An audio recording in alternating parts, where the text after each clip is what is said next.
A guard of honor awaited President Murmu in Parliament lawns, followed by drum rolls. Then a senior marshal with the Sengol escorted her inside the Parliament building for the first presidential address since Prime Minister Modi led NDA formed the government for the third time. In her 1 hour, 10 minutes address, President Murmu highlighted the achievements of the previous government and called the Lok Sabha polls an election of trust in policy, intention and dedication. She said that the upcoming budget will be futuristic and will facilitate fast-tracked reforms. She also addressed the recent irregularities seen in various competitive exams. She said that the government will investigate the paper leaks, also mentioning that the government was continuously working for lasting peace in the northeast. However, there was no mention of the Manipur ethnic clashes. President Murmu also called the emergency of 1975 as the biggest and darkest chapter or a direct attack on the constitution. ये budget सरकार की दूरगामी नीतियों और futuristic vision का एक प्रभावी दस्तावेज होगा। इस बजट में बड़े आर्थिक और सामाजिक निर्णयों के साथ ही अनेक ऐतिहासिक कदम भी देखने को मिलेंगे। भारत के तेज विकास की जन आकांक्षाओं का पूरा करने के लिए रिफॉर्म्स की गति अब और तेज की जाएगी। हाल ही में कुछ परीक्षाओं में हुई पेपर लीक की घटनाओं की निष्पक्ष जांच और दोषियों को कड़ी से कड़ी सजा दिलवाने के लिए मेरी सरकार प्रतिबद्ध है। इससे पहले भी हमने देखा है कि कोई राज्यों में पेपर लीक की घटनाएं होती रही है। इस पर दलीय राजनीति से ऊपर उठकर देशव्यापी ठोस उपाय करने की जरूरत है। 25 जून 1975 को लागू हुआ आपातकाल संविधान पर सीधे हमले का सबसे बड़ा और काला अध्याय था।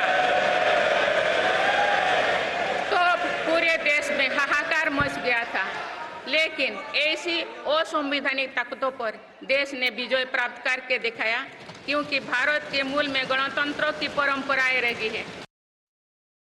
राष्ट्रपति जी सरकारी भाषण दे दिए तो नॉर्मल है, सरकार के ही सारे मुद्दे वो लोग आगे बढ़ाने का कोशिश में होंगे। लेकिन इस समय 49 साल के बाद ये जो इमरजेंसी के बाद जिक्र किया, मेरे ख्याल में कोई लॉजिक नहीं था उस विषय पे। मणिपुर इस शब्द तो ना प्रधानमंत्री के मुंह से निकला ना राष्ट्रपति जी से। ये बड़ी जरूरी है कि इस किस्म के विषय चीन के सीमा से में क्या हो रहा है, बहुत बड़े विषय हमारे देश में है जो हम उठाना चाहते हैं हमारे देश में। And joining us now to take this forward is Vineet Agarwal, Managing Director of Transport Corporation of India, also former President of ASSOCHAM. Also with us is A.K. Bhattacharya, Editorial Director at the Business Standard. Mr. Bhattacharya, let me begin with you. The President said that my government is committed to taking major economic and social decisions. Many historic steps will also be seen in the budget and the pace of reforms will be accelerated. What do you think is left from the NDA 2.0 agenda that we are going to see in the next 100 days or possibly in the budget? Well, I think the President has noted that the budget will bring about or introduce historic steps. And I think when she talks about historic steps, she is probably referring to the kind of initiatives that would be taken with regard to the way the center will be collaborating with the states in inviting investments and including foreign investments. Because the President does expand on this idea of historic steps by saying that there is the need for a competitive, cooperative federalism by which the states' help will be sought to get more foreign investment. Another area, or what I would call will be very reformist, is if the budget advances the roadmap for fiscal consolidation, in the sense that with the help of the RBI's special money that surplus transfer, the government can probably present a fiscal deficit number which would be much lower than what was presented in the interim budget of 5.1%. Now, it's possible that the government may actually lay down a roadmap, a new roadmap for a more robust and more forward-looking fiscal consolidation roadmap. So these are and of course the budget's focus on manufacturing, services, and agriculture, all three areas which need urgent steps in terms of creating jobs, terms of addressing rural distress. So these are all indications from the president's address, which probably will get some sort of a reference or will be looked at in the budget that will be presented by the finance minister next month. Right. I think that is a very important point, because the president did speak about the importance of competitive, cooperative federalism and how the government wants to take the states on board in terms of driving more FDI inflows into India. Mr. Agarwal, if I were to get you in at this stage, the president also referred to continuous efforts being made to reduce the cost of logistics in the country. Now, this is a very important point for attracting manufacturing and getting companies to invest in India, and also seamless movement of goods and seamless regulations across the country. What would be the key ask here, which would probably make logistics far more easier in India? Parikshit, I think you missed out one specific point there, which is competitiveness. Not just attracting international companies in India, but also making Indian companies competitive. And logistics is clearly one of the main reasons why we've seen success in countries like China, in Germany, and so on. Today, 60 to 65% of freight traffic actually moves by road, which is the most expensive and which has the highest amount of carbon emission. If we can move to rail or even coastal shipping, which is just 6% of the overall traffic in India versus about 20% in places like China, it can make a dramatic impact, not just on cost, but how the country is going to move towards this green ambition. So the idea around building the railway corridors for energy, for cement, for minerals, and so on and so forth, via a rail network will be the most important thing, which is essentially meaning that cargo needs to start moving through a multimodal network. And this has to be seamless. It cannot be so, because when you're moving through rail, there will be a first mile and a last mile, which will happen by road or even by the other modes. So, which would mean that the seamless movement between the modes of transport has to be there. It also means that things have to be digitized as much as possible, because if there's documentation, there's insurance, and so on and so forth, will ensure that the cargo is just not just seamless, but also most efficiently moved. Hence, the key ask would be invest in infrastructure, as much as infrastructure as possible for multimodal logistics, so that we are able to bring down the cost quite fast. Right. Let me also pursue the point of competitive cooperative federalism and healthy competition among states with Mr. Bhattacharya. Mr. Bhattacharya, this was an important aspect of the president's speech that you highlighted. How is this going to be brought about? We do know that the Ministry of Commerce and the DPIIT is conducting a study, an ease of doing business study, to rate different states on parameters as to how they are performing, how they are in terms of attracting investment. But that is one standard. What can be actually done on pen and paper in terms of implementation so that you can get the state governments on board, get their help in attracting more investments? Do you think there is somewhere a blueprint within the government ready on that?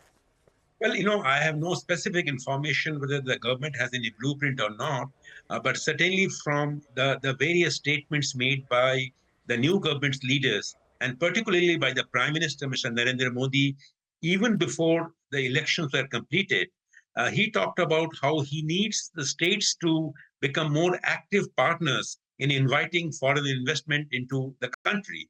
Now, I think it is important to know that a foreign investor does not invest in a country called India, but actually he's investing in different states. There are 28 to 29 states in this country which are actually attracting investments and actual locations of projects. So therefore, if the GST Council is an excellent example of where the states and the center are actually collaborating in deciding to what kind of tax rates can be levied on goods and services.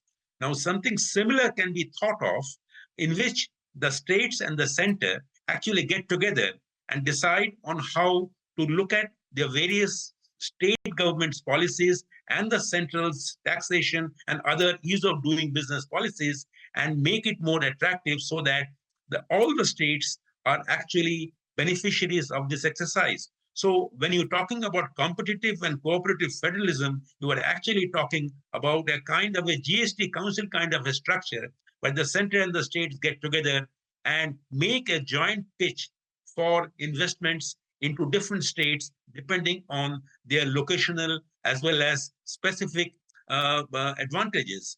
But going beyond Parikshit, what I would like to add is there is something that is needed in terms of ease of doing business apart from logistics, which is the reform of judicial processes.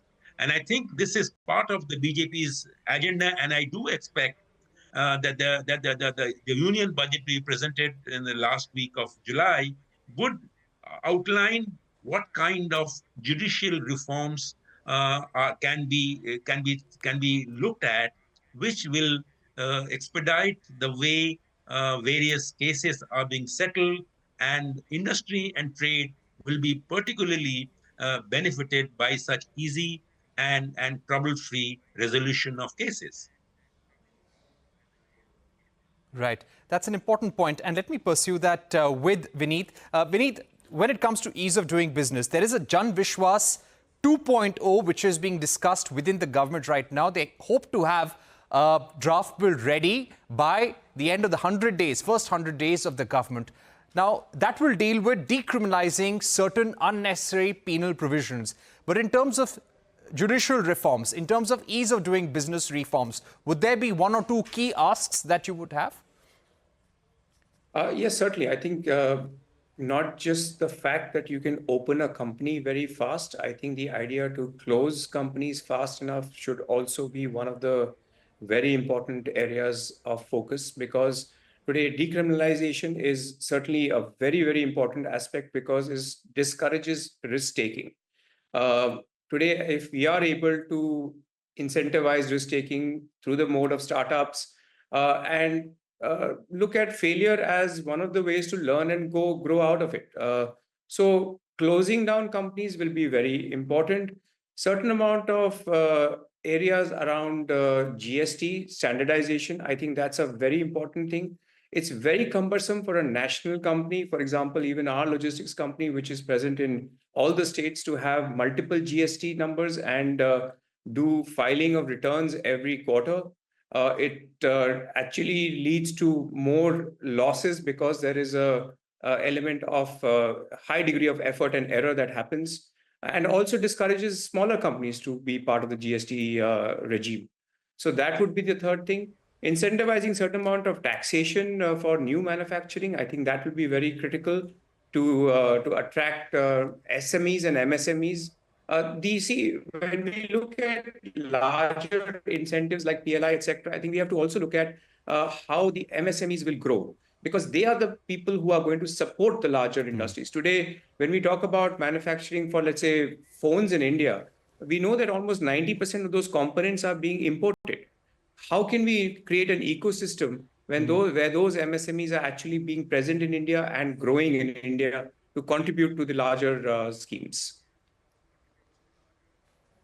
All right. My final set of questions, if I can take quick closing remarks from both our guests. Mr. Bhattacharya, now, when it comes to driving consumption, there has been some talk in quarters about giving tax relief to the common man. The government has been reducing expectations on that front. But do you expect some sort of relief in the new tax regime in order to incentivize more people entering there and maybe also increase the consumption potential? Do you see measures like that in the budget? Well, I think the government has an unfulfilled agenda on direct tax reforms for individuals, wherein there is an option for the new scheme and the old scheme, and there is need for making the new scheme more attractive. Already some steps were taken in the last couple of years, and I think that agenda is still not completed. So therefore, you will see some further tweaks and further reforms and easing of the tax rates for those individuals who opt for the new scheme. Now, already there is a differential rate between the two, and my sense is that more reforms are likely to be announced in the budget on the new direct tax schemes for individuals? Right. My quick final question to Vineet. Very briefly, the president also spoke about increasing investments in green industries, leading to more green jobs. For the logistics sector and for, kickstarting the next phase of growth in the EV ecosystem, having EV-ready infrastructure, what would be some of the key expectations? The incentivization of not just EV, but even LNG, for example, at the transportation level will help in moving a lot of traffic towards green logistics as well. We have to reduce carbon emission. I think that's an understood and important fact. The ecosystem around even battery management, battery technology, a lot of it is also imported. I think some incentivization there, some schemes there would also for sure help. Beyond that, I think we have to keep looking at alternative energies because it's not just going to be EV that's going to save the day. It's a transitional phase where we will move from hubs. In hub to hub will be probably CNG, LNG, and ICE engines for some time, and the spokes will be more EV and CNG, LNG. And maybe in 7 to 10 years from now, hydrogen as a fuel would start coming in. So it has to be looked at holistically and not just individually at just EVs. Right. Thank you very much, Vineet, and also Mr. Bhattacharya for joining us. But when we return, we're taking a short break at this point, but we will be getting you a special conversation with former Vice Chairman of Niti Aayog, Mr. Rajiv Kumar, and we will speak to him about jobs, youth, farmers and women, and what we can expect from the budget and NDA 3.0 on that.